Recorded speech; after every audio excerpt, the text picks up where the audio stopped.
tuned in to the hottest sports analysis of the week with your hosts Ron Dolbeck and Chris Roberts. And now, here's the first round. It's an NBA free agent edition of the first round 2020. Just getting into December. We've got NBA starting again in 3.5 weeks. Didn't we just get out of the bubble? I mean, this is crazy. But Chris and I are here to break down all of the free agency moves, or at least the ones that we think are pertinent, that we care about. As always, joining me on my left is Chris Roberts. We're having a heated pre-show discussion about Dwayne Wade and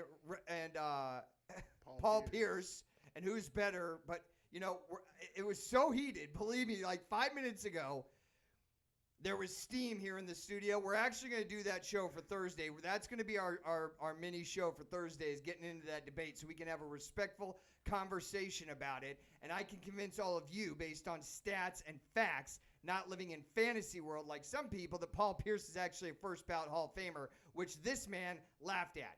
That's in the past and a debate to be had in the future. Tonight we're talking about free agency going on right now. Chris, when we're talking free agency and all of the off-season moves for 2.5 months of an off-season, which I think I'm already like having a hard time getting over the fact that December 22nd, which is my sister's birthday, so happy birthday, Leanne, out in San Diego. I was up at Tahoe with her this last week, had a good time.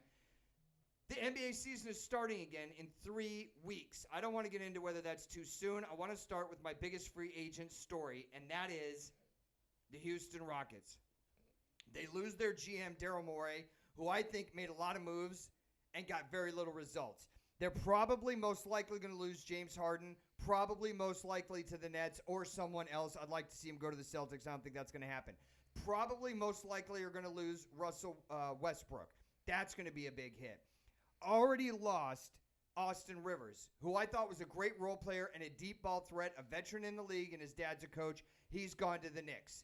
Hit me up on whatever you think about what. That's my number one story in free agency, is the demise of Houston right now. Well, we saw the writing on the wall with Houston. We saw that with when once they got Russell Westbrook with the trade with Chris Paul and that whole thing with the James Harden, that whole fiasco. So we saw the writing on the wall, and not only that, we saw Mike D'Antoni, who was also a coach that couldn't actually coach this team up. So therefore, you know, it just never matched. And you know, with James Harden having some disagreements with the owner, which is why he's looking to make this trade, looking for a trade. Yeah, he wants to win. He sees the writing on the wall. The clock is ticking. He hasn't done anything. Right. They keep making moves. They bring in Russell Westbrook. That doesn't work. They brought in CP3. They should have knocked off Golden State. It didn't happen. He got hurt late in the playoffs. That didn't work. I mean, everything that's gone on in the past 5 years is equated to a giant zero. And I put this squarely on Mike D'Antonio and the former GM, now GM or president of basketball operations in Philadelphia, Daryl Morey. Just because you make a bunch of moves with big-name players, I want to see results. The results are they haven't made it to the finals. They haven't won a championship. You failed. Yeah, and he failed at it. You know, basically, Daryl Morey did was he took the balance away. Once you got rid of Clinton Capella, somebody who could actually score on the inside, actually balance out James Harden outside shooting. Right. Once you took that away, then you took away Chris Paul, who was actually the defender, the guy who actually defended the tough point guards, where that was James Harden's his weaknesses on defense. So the fact that once you took that away and then you took away the scoring for the inside, that was ultimately the demise of Houston. So what does Houston have to look forward to if these moves happen? The best player on their team is who? PJ Tucker? I mean, what am I expecting out of them? An eighth seed in the Western Conference playoffs, if that, and they're out in the first round. Other big moves that we're going to talk about: Jrue Holiday goes to Milwaukee for Eric Bledsoe. I think this is a plus for Milwaukee. I don't think it's bad. I actually think it's a good move for New Orleans, and I want to get into New Orleans a little bit later on. But I think that Bledsoe is going to bring that veteran presence. He's still got a little bit of gas in the tank. I don't think this is enough bringing in Jrue Holiday, though, to keep Giannis in Milwaukee or to put Milwaukee over the top and be able to win the Eastern Conference Finals. No, I don't think so either. And I think what you have now is by adding someone like Jrue Holiday there, along with what's the guy and Bojanovic. By adding those pieces there, I think those are trade pieces because I think they're going to end up losing Giannis. I mean, I think Giannis goes to the West Coast to either a place like Golden State or possibly even the Lakers with AD saying he's willing to make concessions to get him there. So I think, those pieces there they're not going to be good enough to keep Giannis. And so I look for Giannis to actually be moving. Can you imagine if Giannis goes to Golden State? They're right back up at the top. They've at least in the top 2 or 3 in the Western Conference. Yeah. I think that would be – I mean, that's just like bringing in KD again. Right. And it'll have – if it happens, it's probably going to happen next year. And then you've got Klay Thompson back. And I like a lot of the moves that they've got. They brought in Kelly Ojeleye, who's, I think, a fantastic player. They've got James Wiseman they just picked up in the draft. They've also got Steph Curry coming back. He's 100%, and he's an analytics nightmare on offense. I think he's brilliant. Super effective scorer, inside, outside passing, high basketball IQ. Draymond Green, I think, is still in a very strong prime area of his playing days. Right. I just think that they're super strong all the way around. And you got Andrew Wiggins. If he can learn how to play within that system there with Steve Kerr, right. I'm super hyped about where Golden State's headed. Let's talk about some other free agent action. Serge Ibaka goes to the Clips. Thoughts on that?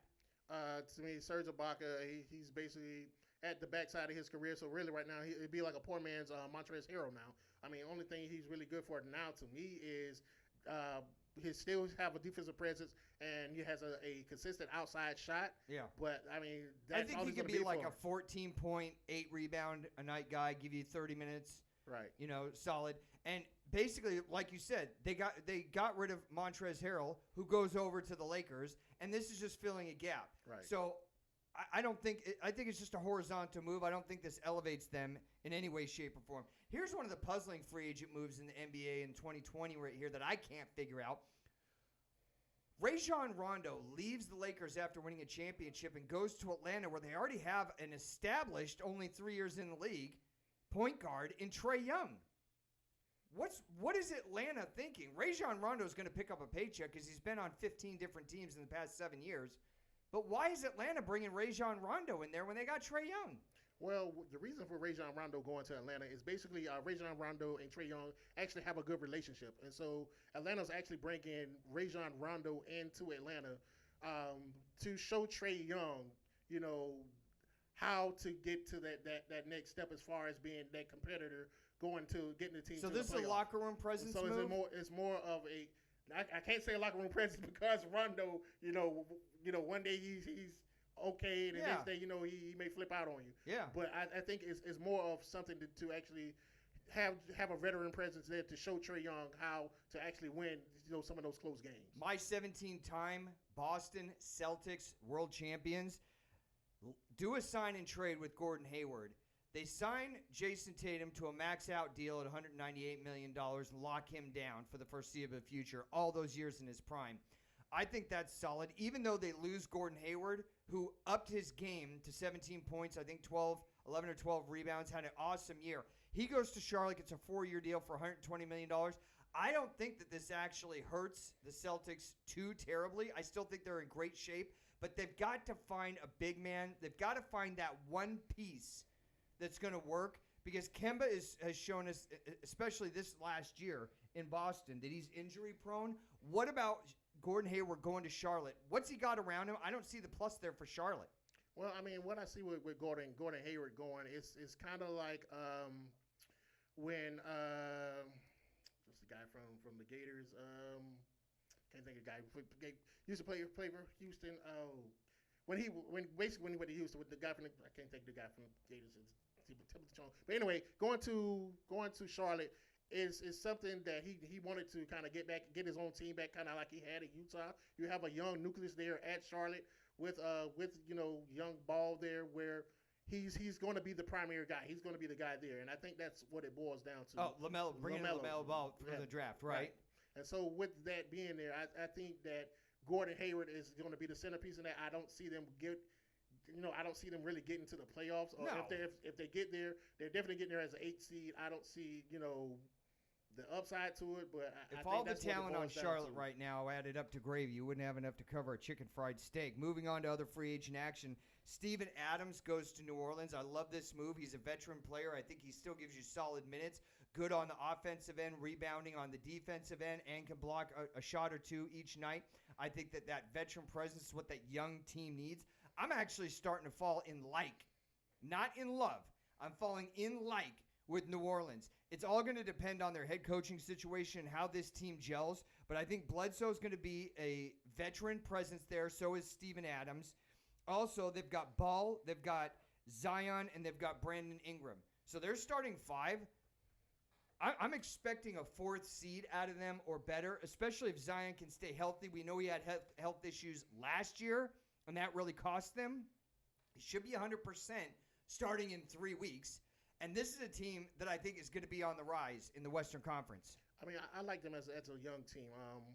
I like the addition of Steven Adams there to bring that veteran presence there, to actually help out those big men, especially guys like Zion who they have that game where they're able to spread the floor and shoot the ball a little bit. But I think with the addition of Steven Adams, it gives them that guy who's going to be that grimy guy that gets out here and just grinds out, gets the rebounds, pushes that down the floor. So I love the addition of Bledsoe and Adams. Yeah, I mean, to me, the Steven Adams trade was almost as good as Boston adding Tristan Thompson there. I think Tristan Thompson is don't actually even get me started. Are you I serious? think Tristan Thompson with the tread is off the tire with Tristan Thompson. And plus, I don't want all the off-court drama. I think with honestly, seriously, I think with Tristan Thompson being in that type of offense, when the offense is pushing up and down the floor, which is his game actually, I think that actually works out well for Boston because really, you think about it, we had Al Horford.